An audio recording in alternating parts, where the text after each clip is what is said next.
श्री स्वामी समर्थ. नमस्कार मंडळी, स्वागत करते माझ्या चॅनल स्वामिनी आर्ट विलेजला. दसरा झाला, दिवाळी झाली, आता शेवट म्हणजे तुळशीचे लग्न. दिवाळी ही जोपर्यंत तुळशीचे लग्न होत नाही तोपर्यंत संपत नाही असे म्हणतात. कार्तिक महिन्यातील प्रबोधिनी एकादशी ते कार्तिक पौर्णिमा म्हणजेच त्रिपुरारी पौर्णिमेच्या 4 दिवसात कधीही तुळशीचे लग्न हे घरोघरी लावले जाते. तुळशी विवाहाची कथा ही देव उठणे एकादशीच्या व्रताशी संबंधित आहे. पौराणिक कथेनुसार भगवान विष्णूने वृंदाला वरदान दिले होते की ती त्यांचा अवतार शालिग्रामाशी लग्न करेल. त्याचबरोबर तुळशीशिवाय आपली पूजा पूर्ण होणार नाही असेही त्यांनी सांगितले आहे. त्यामुळेच विष्णू पूजेत तुळशीचा वापर हा केला जातो. तुळशीच्या लग्नामुळे वैवाहिक जीवन सुखमय होते. तुळशी विवाह म्हणजे तुळशी वनस्पतीच्या रूपाचे शालिग्राम किंवा विष्णू किंवा त्यांचे अवतार श्रीकृष्ण यांच्याशी विवाह. प्रबोधिनी एकादशीपासून करण्याची पूजस्तव प्रथा आहे. भगवान विष्णू कार्तिक महिन्यातील देव उठणी एकादशीला संपूर्ण 4 महिने झोपल्यानंतर उठतात. तेव्हा सर्वप्रथम ते तुळशीचेच ऐकतात. तेव्हा तुळशीशी लग्न लावतात. भगवान विष्णूला तुळशी ही खूप प्रिय आहे. दिवाळी झाल्यानंतर सगळ्यांना वेध लागतात ते तुळशीच्या लग्नाचे.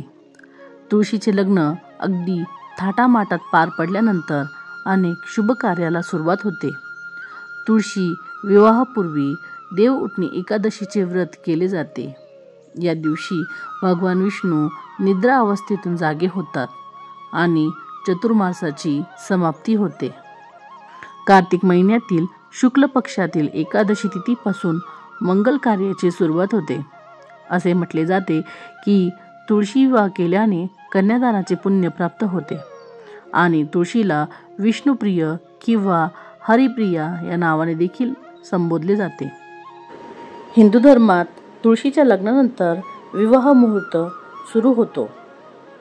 आपल्या कुठल्याही सणाची एक गोष्ट असते, तशीच ती तुळशीच्या विवाहाची आहे. ही प्रथा कधी सुरू झाली, कशी झाली, त्याचं कारण काय, या सगळ्या गोष्टी एकाच कथेमध्ये आहे. तुळशी ही पूर्वीच्या जन्मात वृंदा या नावाने ओळखली जायची. मथुरेच्या कालनेमी या दैत्यराजाला मुलगी झाली. त्याने तिचे नाव वृंदा असे ठेवले. वृंदाचे लग्न हे जालंधर नावाच्या राक्षसाबरोबर करण्यात आले.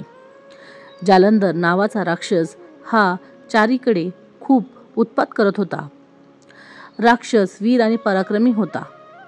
त्याचे साहस असण्यामागे कारण होते त्याची पत्नी वृंदा हिचे पतिव्रता धर्म.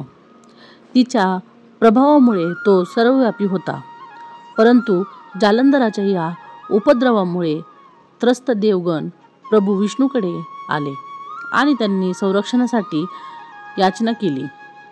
त्यांची प्रार्थना ऐकून विष्णूने वृंदा हिचे पतिव्रत धर्म भंग केले. इकडे वृंदाचे सतीत्व नष्ट झाल्यामुळे देवतांशी युद्ध करत असताना जालंधराचा मृत्यू झाला. वृंदाला ही गोष्ट जेव्हा कळाली तेव्हा तिने क्रोधित होऊन भगवान विष्णू यांना श्राप दिला की ज्याप्रमाणे तुम्ही माझा छळ करून मला पतिवियोग दिला, त्याचप्रमाणे तुमच्याही पत्नीचा छळपूर्वक हरण होऊन स्त्रीवियोग सहन करण्यासाठी तुम्हाला मृत्यूलोकात जन्म घ्यावा लागेल. असं म्हणताच पतीसोबत ती सती गेली. ज्या जागी सती गेली त्या जागी तुळशीचे झाड उत्पन्न झाले. वृंदाने रागात विष्णूंना श्राप दिला की माझे सतीत्व भंग केल्यामुळे तुम्ही दगड व्हाल. त्या दगडाला शालिग्राम म्हणतात. तेव्हा विष्णू म्हणाले की हे वृंदा, तुझ्या सतीत्वाचे फल म्हणून तू तुळस बनून माझ्यासोबत कायम राहशील. माझ्यासोबत तुझा विवाह लावणाऱ्यांना पुण्य लाभेल. तेव्हापासून तुळशीविना शालिग्राम किंवा विष्णूंची पूजा ही अपूर्ण मानली जाते. शालिग्राम आणि तुळशीचा विवाह प्रभू विष्णू आणि महालक्ष्मी यांच्या विवाहाचे प्रतीक आहे. असे म्हणतात की ज्यांच्या घरी जास्त तुळशीची रोपे असतात त्यांना तीर्थयात्रेला जाण्याची काही गरज नसते, कारण की घरच हे मंदिराप्रमाणे असते. तर चला जाणून घेऊया की तुळशीची पूजा अगदी साध्या आणि सरळ पद्धतीने कशी करायची, त्यासाठी कुठली सामग्री लागणार आहे आणि विधी कसा करायचा. लागणारे साहित्य म्हणजेच संपूर्ण शृंगार, ज्यात बांगड्या, हळदी कुंकू, कानातले, मंगळसूत्र, गजरा आहे. त्याचप्रमाणे लाल ओढणी देखील खूप महत्त्वाची आहे. यातील काही सामान जर तुमच्याकडे नसेल तर हरकत नाही. त्याचबरोबर फुले, लाल चंदन, गौमूत्र आणि गंगाजळ देखील घ्यायचे आहे. त्याचप्रमाणे अक्षत देखील आपल्याला लागणार आहे आणि होम करण्यासाठी ही होम सामग्री घेतली आहे. त्याचबरोबर दुर्वा देखील हवे आहे, जे की आपल्याला गणेश पूजनासाठी लागणार आहे. त्यानंतर मी पूजेची थाळी घेतली आहे, त्यात काही फुलं, दुर्वा, त्याचबरोबर गणेश स्वरूपी सुपारी आणि पंचरंगी धागा, त्याचप्रमाणे हळद आणि कुंकू यामध्ये बुडवलेले अक्षत, हळद कुंकू, घंटा आणि धूप देखील मी घेतले आहे. त्याचप्रमाणे एक दिवा देखील घेतला आहे. त्यासाठी लग्नासाठी लागणारे हार हे देखील मी बनवून घेतले आहे. त्याचबरोबर झेंडूच्या फुलाच्या पाकळ्या देखील घेतल्या आहे आणि आंब्याची पाने जी कलस्थापनेला लागणार आहे. त्याचप्रमाणे कृष्णाच्या देखील शृंगाराचे सामान मी घेतले आहे. तुळशीला ही साडी नेसवली आहे. तुम्हाला हवे असेल तर तुम्ही साडी घालू शकता किंवा शृंगारासाठी ओढणी देखील टाकू शकता. काही लोक छान असा कलर देऊन देखील तुळशीचा शृंगार करतात, तर काही लोक रांगोळ्या काढून डेकोरेशन करून आपला आनंद दाखवतात. तुळशीचे लग्न हे खूप आनंदाने लावले जाते. थाटामाटात लोक नवीन वस्त्र घालून तुळशीचे आणि शालिग्राम यांचे लग्न लावतात. पण काही म्हणा, आपल्या हाताने आपण जेव्हा शृंगार करतो त्यात एक वेगळाच आनंद आपल्याला त्यात मिळतो. हे करण्यासाठी, जे सजवण्यासाठी आपण जेवढे कष्ट घेतो ते झाल्यानंतर आपल्याला एक वेगळाच आनंद मिळतो. संपूर्ण थकवा हा शरीरातून गेलेला असतो आणि समोर फक्त आनंदच आनंद आपल्याला दिसतो. तर चला आता पूर्ण शृंगार आपण करूया. सर्वात अगोदर मी इथे लाल बांगड्या घेतल्या आहे.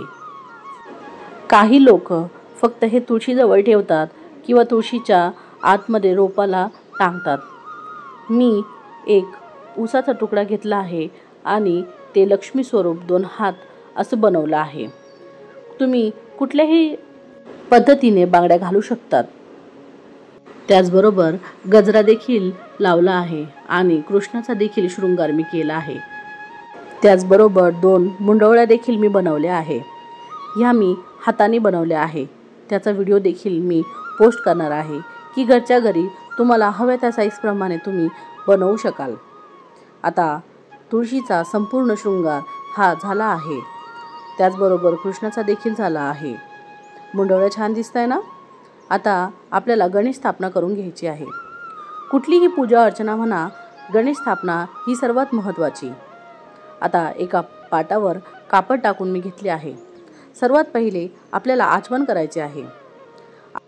त्यासाठी एका ताटात पळीने हातावर पाणी घ्यायचे आहे. 3 वेळा पाणी प्यायचे आहे आणि 4थ्यांदा ताटात सोडायचे आहे. पाणी घेताना आपल्याला मंत्र म्हणायचा आहे. ओम केशवाय नमः पाणी प्यायचे आहे. ओम नारायणाय नमः पाणी प्यायचे आहे. ओम माधवाय नमः पाणी प्यायचे आहे. आणि 4थ्यांदा ओम ऋषिकेशाय नमः असे म्हणून पाणी हे तामणात सोडून द्यायचे आहे. त्याचबरोबर आपल्याला संकल्प करायचा आहे. संकल्प करताना सर्वात अगोदर हातावर थोडेसे हळद कुंकू आणि अक्षता घ्यायच्या आहेत. त्याचबरोबर एक फूल घ्यायचे आहे आणि हातावर पाणी टाकून आपल्याला ते तामणात सोडून द्यायचे आहे. आता आपल्याला गणपती बाप्पाला आंघोळ घालायची आहे. आंघोळ घालताना वक्रतुंड महाकाय सूर्यकोटी समप्रभ निर्विघ्नं कुरु मे देव सर्व कार्येषु सर्वदा असे म्हणायचे आहे. असे म्हणून आपल्याला मूर्ती ही स्वच्छ कपड्याने पुसून घ्यायची आहे. आता आपल्याला कलश स्थापना करायची आहे. कलशावर स्वस्तिक काढायचे आहे. त्याचबरोबर 5 रेषा देखील ओढायच्या आहे. ते झाल्यानंतर आपल्याला एका छोट्या प्लेटमध्ये तांदूळ घेऊन त्यावर कलशाची स्थापना करायची आहे. आता तांदळावर थोडेसे हळदी कुंकू टाकून घ्यायचे आहे. त्यावर कलश ठेवून कलशाच्या कंठापर्यंत आपल्याला त्यात पाणी टाकायचे आहे. त्यानंतर त्या पाण्यामध्ये आपल्याला एक सुपारी, नाणं, हळकुंड, फूल आणि दुर्वा देखील टाकायचे आहे. अशा प्रकारे आपल्याला अशी कलशाची स्थापना करायची आहे. सगळीकडे वेगळी पद्धत असती, ते आपल्या पद्धतीप्रमाणे देखील करू शकतात. पूजा झाल्यानंतर कलशाचे पाणी हे झाडांना टाकायचे आहे. पण लक्षात ठेवा, हे पाणी तुळशीला अजिबात टाकायचे नाही. त्यानंतर आंब्याच्या पानावर देखील हळदी कुंकू हे लावून घ्यायचे आहे. आपल्याला कलश स्थापना करताना आंब्याचे पाने ठेवून त्यावर नारळ ठेवायचा आहे. ते झाल्यानंतर आपल्याला दीप प्रज्वलन देखील करायचे आहे. मी कलशाची इथे स्थापना केली आहे. गंगाजळ घेऊन आपल्याला ते सर्व देवांवर आणि कलशावर, पाटावर हे शिंपडायचे आहे. त्यानंतर दीप प्रज्वलन हे करायचे आहे. दीप प्रज्वलन करताना शुभम करोति कल्याणम आरोग्य धन संपदा शत्रुबुद्धी विनाशाय दीपक ज्योती नमस्तुते असे म्हणायचे आहे. आणि त्या दिव्याला हळदी कुंकू हे वाहायचे आहे. यानंतर आपल्याला थोडेसे तांदूळ घेऊन त्यावर गणेशाची स्थापना करायची आहे. आता माझ्याकडे खाऊचे पान नाही, त्यामुळे मी फक्त तांदळावर भगवान गणेशची स्थापना करत आहे. भगवान गणेशाची स्थापना झाल्यानंतर सर्वांना नमस्कार करून घ्यायचा आहे. हळदी कुंकू हे वाहायचे आहे. त्यानंतर गणपती बाप्पाला एक लाल फूल आणि दुर्वा हे वाहायचे आहेत. ते झाल्यानंतर सर्व देवांना आपल्याला फुले ही वाहून घ्यायची आहे. सर्वांना हळदी कुंकू देखील लावून घ्यायचा आहे. त्यानंतर एका ताटामध्ये दिवा घेऊन आरती करून घ्यायची आहे. सर्वात अगोदर गणपतीची आरती करायची आहे. त्यानंतर भगवान विष्णूची आणि तुळशी मातेची देखील तुम्ही करू शकतात. तुम्हाला येईल त्याप्रमाणे तुम्ही आरती करू शकतात आणि देवाला ओवाळून घ्यायचं आहे. त्यानंतर गणपती बाप्पाला आणि देवांना नैवेद्य ठेवायचा आहे. मी इथे गणपती बाप्पासाठी साखर आणि देवांना त्या दिवशी उपवास असतो, त्यामुळे उपवासाची चिक्की ठेवली आहे. त्यानंतर आपल्याला नैवेद्य समर्पयामी असे म्हणून देवाला नैवेद्य हे दाखवायचे आहे. हे सर्व झाल्यानंतर एक ताट घेऊन आपल्याला देवांना ओवाळून घ्यायचे आहे. देवांची मनोभावे आरती करून घ्यायची आहे. त्याचबरोबर रांगोळी देखील काढायची आहे. मी रांगोळी सर्वात शेवटी काढत आहे, कारण की पूजा मांडताना रांगोळी ही खराब होऊ शकते. त्यामुळे सर्वात शेवटी मी रांगोळी काढणार आहे. सर्वात अगोदर आपल्याला अंतरपाट करून घ्यायचा आहे. अंतरपाटासाठी एक पांढरं शुभ्र वस्त्र घ्यायचं आहे आणि त्यावर कुंकवाने स्वस्तिक काढायचं आहे. मी एक स्वस्तिक काढले आहे. त्याचबरोबर त्यावर शुभ विवाह असे देखील लिहून काढले आहे. त्याचबरोबर तुम्ही तुळशीचा विवाह असे देखील लिहू शकतात किंवा तुळशी आणि शालिग्राम नाव देखील टाकू शकतात. वेगवेगळ्या प्रकारे तुम्ही डेकोरेशन करू शकतात.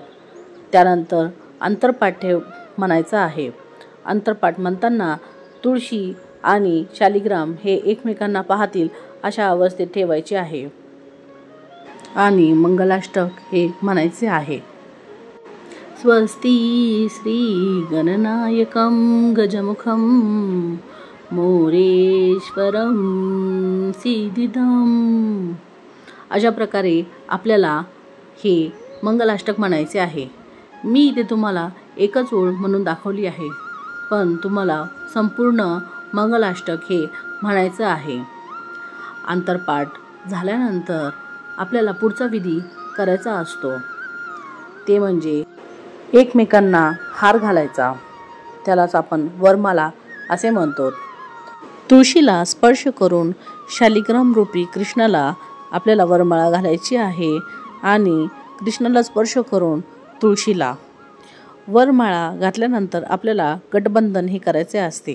गठबंधन करताना हातात थोड्याशा अक्षता, हळकुंड, त्याचबरोबर एक नाणं आणि फूल घ्यायचे आहे. त्याचबरोबर थोड्याशा दुर्वा घेऊन आपल्याला गठबंधनाच्या आतमध्ये हे बांधायचे आहे.